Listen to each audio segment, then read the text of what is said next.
Teman-teman, saya marah sebenarnya. Dan saya marah karena saya berharap saya tahu hal ini ketika saya masih muda. Saya baru melihat salah satu podcast dari seorang ahli saraf dan juga seorang dosen baru-baru ini. Sebagai ahli saraf, beliau mempelajari otak dan saraf yang terbentang di sekujur tubuh kita. Dan sebagai seorang dosen, beliau juga mengajar generasi profesional untuk masa depan. Nah, beliau melihat beberapa mahasiswanya itu mengalami kesulitan belajar, terutama mahasiswa yang sudah berumur. Tapi itu bukan salah mereka, kata beliau. Seperti yang kita tahu, kita tidak diajari bagaimana cara belajar yang baik. Kita hanya tahu harus belajar dan berharap itu terjadi saja. Dan saya pikir kutukan terburuk adalah semakin sulitnya belajar seiring dengan bertambahnya usia kita. Namun, bagaimana jika ada beberapa hal yang bisa kita lakukan untuk belajar lebih cepat dan efektif? Dari ahli saraf di atas, saya akan mencoba sharing dengan teman-teman tentang 6 bahan penting yang bisa membantu kita untuk belajar lebih cepat. Keenam bahan tersebut adalah perhatian, kewaspadaan, tidur, pengulangan, jeda, dan kesalahan. Yang pertama, bagaimana sebenarnya kita belajar? Menurut para ahli saraf, kita butuh neuroplastisitas untuk belajar. Neuroplastisitas adalah istilah ilmiah yang intinya berarti kemampuan berubahnya otak kita secara fisik sebagai respon terhadap pengalaman. Jadi, saat kita sedang belajar sesuatu, entah itu mempelajari informasi atau suatu keterampilan, koneksi-koneksi mungil bernama sinapsis terbentuk di antara neuron yang berdekatan di otak kita. Dan semakin sering kita melakukan itu, baik itu informasi atau keterampilan tadi, maka semakin kuat pula hubungan tersebut dan semakin baik kita dalam melakukan hal tersebut. Nah, setiap neuron itu memiliki struktur mirip tangan yang disebut kerucut pertumbuhan. Mereka secara aktif merasakan lingkungan sekitar dan membantu tiap-tiap 86 miliar neuron di otak kita untuk menemukan tempat yang tepat untuk terhubung. Ini bukan pembelajaran dan tidak juga menggambarkan pembelajaran. Yang digambarkan di atas adalah bagaimana otak kita terhubung selama perkembangan. Nah, ketika ada yang salah dengan proses sambungan atau tidak terjadi seperti biasanya sambungan tersebut, kita bisa mengalami masalah pembelajaran dan ingatan. Anak-anak kecil itu seperti spons, bukan? Mereka sepertinya hanya perlu terekspos sesuatu, lalu mereka langsung mengingatnya. Bahasa, keterampilan, olahraga, apapun itu. Pembelajaran terjadi dengan sangat cepat bagi mereka. Sekarang, pernahkah teman-teman bertemu seseorang yang sangat berbakat dan kita berpikir mereka pasti punya sesuatu yang ajaib yang tidak dimiliki oleh kita semua? Nah, berdasarkan para ahli saraf, pernyataan tersebut tidak benar karena sebagian besar bakat mereka disebabkan oleh latihan, ketekunan, dan mereka mulai mempelajari semua itu sejak mereka masih belia. Jadi semakin dini belajar atau berlatih, maka semakin baik orang tersebut dalam keahlian atau ilmunya tersebut. Orang-orang seperti Serena Williams, Beethoven, mereka tidak dilahirkan dengan keahlian mereka, tapi mereka berlatih dan semuanya dimulai pada usia 5 tahun. Jadi benar, kemampuan kita belajar menurun setelah usia 5 tahun. Tapi tentu ini lebih sulit pada masa kanak-kanak dan remaja kita. Dan saat kita di usia pertengahan 20-an, kita akan semakin sulit lagi untuk belajar. Hal pertama untuk belajar, kita harus memperhatikan, bukan? Nah, perhatian adalah fungsi yang sangat penting.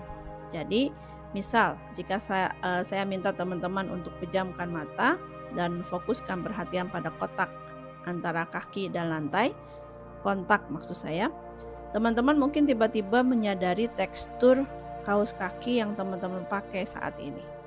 Mungkin seberapa ketat sepatu yang teman-teman pakai, atau mungkin seberapa kokoh lantai yang teman-teman pijak sekarang. Meski teman-teman tidak menyadarinya beberapa saat yang lalu. Artinya, kita mempunyai kemampuan untuk memilih seberapa besar perhatian kita terhadap sesuatu. Dan penelitian menunjukkan bahwa ketika kita sepenuhnya fokus pada suatu tugas, kita cenderung menyimpan informasi itu, terutama untuk jangka panjang. Kini, hingga titik kecil terakhir sejarah umat manusia, kita belum pernah bekerja sekeras ini untuk memperhatikan sesuatu, kan? Jujur saja. Berapa kali teman-teman membaca atau memutar ulang sesuatu karena perhatian teman-teman sedikit teralihkan?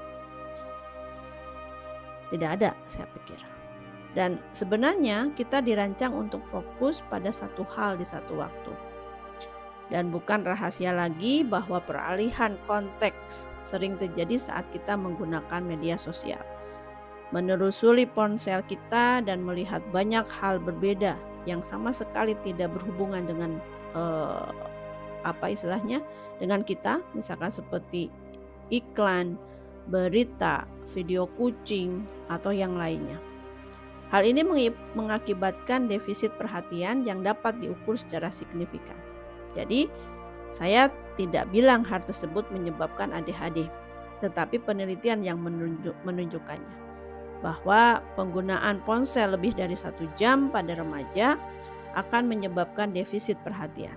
Jadi, kurangilah penggunaan ponsel supaya bisa melatih fokus dan perhatian kita. Dan jika teman-teman ingin meningkatkan perhatian dalam jangka waktu panjang, teman-teman bisa melakukan meditasi perhatian yang terfokus pada apa yang bisa teman-teman lakukan. Dan jika teman-teman ingin meningkatkan perhatian dalam jangka waktu pendek, sebenarnya bisa dengan berolahraga saja. Karena ternyata olahraga dapat meningkatkan ukuran bagian otak yang terlibat dalam pembelajaran dan memori. Olahraga membantu menciptakan sel-sel otak baru. Dan penelitian menunjukkan bahwa olahraga teratur dapat meningkatkan daya ingat dan meningkatkan kognisi, yaitu kemampuan untuk berpikir. Dan hanya dengan 20 menit olahraga sedang, ingat ya, olahraga sedang, bukan olahraga yang intens, akan meningkatkan perhatian selama sekitar 2 jam setelahnya. Jadi ini yang harus kita lakukan. Jika hendak belajar, lakukan dulu jogging atau olahraga kecil, atau lakukan lompatan-lompatan ringan. Dan lebih baik lagi jika teman-teman menantang keseimbangan teman-teman. Dan jika teman-teman sedang bekerja, beralihlah naik turun tangga, tidak usah pakai lift.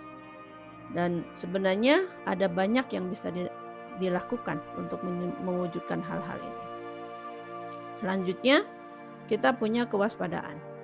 Untuk belajar, teman-teman harus waspada. Tapi ini masalahnya.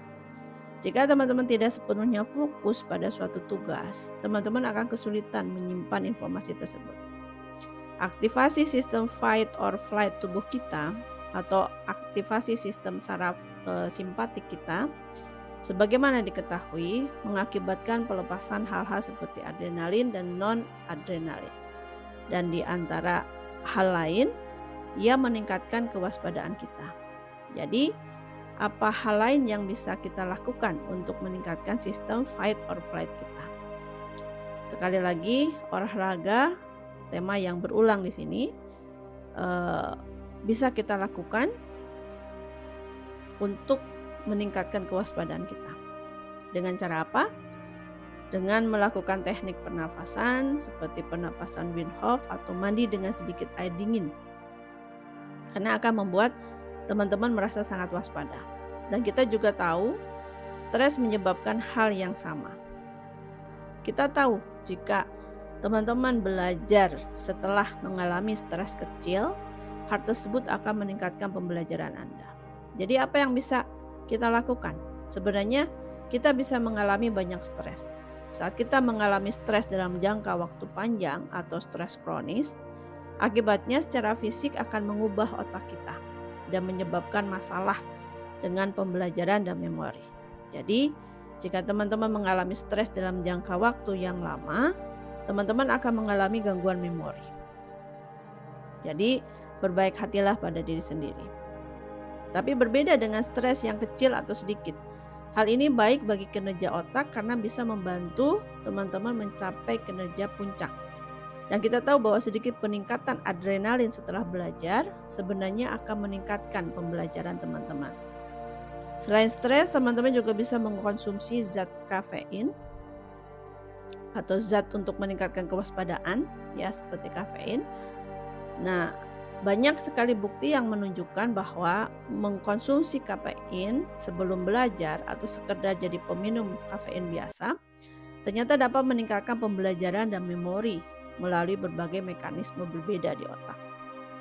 Kita tahu bahwa jika teman-teman makan, teman-teman akan menjadi kurang waspada karena aktivasi makan atau aktivitas makan akan mematikan sistem fight or flight kita. Jadi sebaiknya jangan belajar setelah makan besar. Hal lain yang harus diwaspadai adalah tidur. Ya, jika teman-teman belum tidur, maka teman-teman tidak akan begitu waspada. Tapi tidur sangat penting untuk belajar karena alasan lain. Tidur mempunyai konstelasi fungsi yang sangat penting. Karena tidur akan mengatur ulang sistem kekebalan tubuh, metabolisme, pengendalian emosi, serta bahkan membuang sampah yang menumpuk di otak kita sepanjang hari. Tidur juga sebenarnya penting untuk konsolidasi memori, untuk mengubah ingatan jangka pendek menjadi ingatan jangka panjang. Ada bagian tertentu di otak yang disebut hipokampus yang penting untuk pembelajaran dan memori. Ketika teman-teman melakukan sesuatu seharian, hipokampus ini akan mencatat seperti buku harian. Nah, jika saya bertanya apa yang teman-teman lakukan sebelum duduk mendengarkan video ini, teman-teman pasti akan menggunakan hipokampus untuk mengingat semua informasi itu. Tapi hipokampus hanya menyimpan informasi di sana untuk jangka pendek. Dan saat teman-teman tidur, semua memori jangka pendek itu terlempar ke bagian otak yang lain, yaitu korteks, dan berubah menjadi memori jangka panjang. Jadi jika teman-teman tidak tidur, otak tidak bisa mengubah memori jangka pendek menjadi jangka panjang. Itulah alasan tidur sangat penting untuk belajar. Dan itu pula kenapa sistem kebut semalam adalah tindakan terburuk untuk belajar. Karena apa? Karena teman-teman tidak akan menyimpan informasi itu atau informasi apa yang teman-teman baca, pelajari untuk jangka panjang. Hanya ingat dan lupa, ya kan? Makanya pastikan teman-teman memprioritaskan tidur sebelum belajar agar teman-teman bisa lebih waspada, tapi juga memprioritaskan pembelajaran itu setelah belajar karena teman-teman akan butuh itu untuk menyimpan informasi dalam jangka panjang. Sekarang pepatah lama mengatakan latihan akan menjadikan seseorang sempurna. Dan kesempurnaan itu terjadi karena adanya latihan yang berulang-ulang. Karena pengulangan adalah kunci dalam pembelajaran. Tidaklah cukup hanya mendengar suatu atau melihat sesuatu sekali dan berharap bisa mengingat itu selamanya. Sama seperti berolahraga, membangun otot, pola berpikir atau melakukan sesuatu yang berulang akan memperkuat jalur dan koneksi di otak yang terkait dengan hal tersebut. Sehingga otak lebih mudah mengingatnya dan melalui proses neuroplastisitas tadi. Teman-teman membuat koneksi-koneksi baru dan hal ini memerlukan energi, asam lemak, dan sedikit banyak protein. Ini merupakan tugas besar bagi otak dan membutuhkan banyak energi. Otak tidak akan menginvestasikan seluruh energinya untuk menciptakan koneksi baru itu jika sesuatu yang hanya teman-teman lakukan sekali. Itulah sebabnya pengulangan sangat penting untuk pembelajaran. Jadi inilah yang harus teman-teman lakukan. Ulangi hal yang ingin teman-teman pelajari sebanyak mungkin dalam periode pembelajaran itu. menggunakan teknik jeda atau break. Nah, mengambil jeda juga sangat penting untuk belajar. Ada 2 alasan utama untuk itu. Pertama, jeda memberi kesempatan otak kita untuk memutar ulang informasi tadi. Ini terjadi sepenuhnya secara tidak sadar. Misalnya, jika teman-teman sedang mempelajari sequence pada piano, lalu teman-teman ambil jeda 10 detik setelahnya, otak akan melakukan rekaman otak sehingga teman-teman memutar ulang sequence itu dan melakukannya 20 kali lebih cepat. Akan lebih baik lagi jika teman-teman luangkan waktu 10 hingga 20 menit setelahnya atau sekedar mengambil jeda sejenak, tanpa ponsel tentunya. Nah, tidur siang tanpa terlelap atau beristirahat dengan nyaman. Alasan lain, jeda itu penting adalah karena informasi yang baru dikodekan tidak terlalu stabil. Nah, jika teman-teman menggunakan jaringan yang sama untuk mempelajari hal lain segera setelahnya, yang akan terjadi adalah informasi yang baru dikodekan bisa musnah dalam proses yang disebut retrograde interference. Pada anak-anak, kondisi ini stabil dengan cukup cepat dalam beberapa menit. Namun pada orang dewasa seperti kita, mereka masih tidak stabil setelah 1 jam, mungkin lebih lama. Jadi, ini yang harus teman-teman lakukan. Pastikan teman-teman jeda 10 hingga 20 menit setelah selesai belajar. Dan jika teman-teman sedang bekerja, cobalah melakukan tugas-tugas biasa yang bisa dilakukan tanpa banyak berpikir dan tunggu setidaknya 1 jam sebelum mencobanya kembali. Dan lebih baik lagi dilakukan di hari lain. Berikutnya adalah kesalahan. Dan saya tahu membuat kesalahan itu menakutkan. Memang menakutkan, tapi ada alasan biologis di baliknya. Perasaan cemas dan stres yang kita alami saat melakukan kesalahan memiliki tujuan yang sangat penting. Ketika kita melakukan kesalahan, yang terjadi adalah kita melepaskan neuromodulator seperti asetilkolin dan mendapatkan peningkatan aktivitas dalam jaringan perhatian terfokus teman-teman. Peningkatan perhatian dan perasaan cemas memiliki tujuan yang sangat penting karena pada dasarnya dia mengatakan pada kita, "Hei, kamu melakukan kesalahan. Kamu perlu berubah, berbuat lebih baiklah dan lebih efisien." Dan hal ini membuka jendela bagi neuroplastisitas. Jadi, apapun yang terjadi selanjutnya, otak siap menerimanya. Kini, jika teman-teman membuat kesalahan dan merasa cemas, lalu menarik diri, maka akibatnya hanya ada 2, yaitu A, kita tidak akan belajar apapun, dan B, kita sebenarnya jadi kurang mampu untuk mengatasi kegagalan. Yang seharusnya kita lakukan adalah kita harus mempersiapkan diri untuk menghadapi kegagalan. Tanyakan pada diri sendiri tentang topik tersebut sambil terus praktek. Jangan menunggu sampai siap. Jika teman-teman mempelajari sesuatu misalnya sepak bola, jangan asal menendang langsung ke gawang. Tapi ubahlah sudutnya, buatlah lebih sulit agar teman-teman membuat kesalahan. Jangan menunggu segalanya jadi sempurna sebelum memulainya, karena pada akhirnya jika kita melakukan kesalahan, kita akan melepaskan neuromodulator yang meningkatkan perhatian.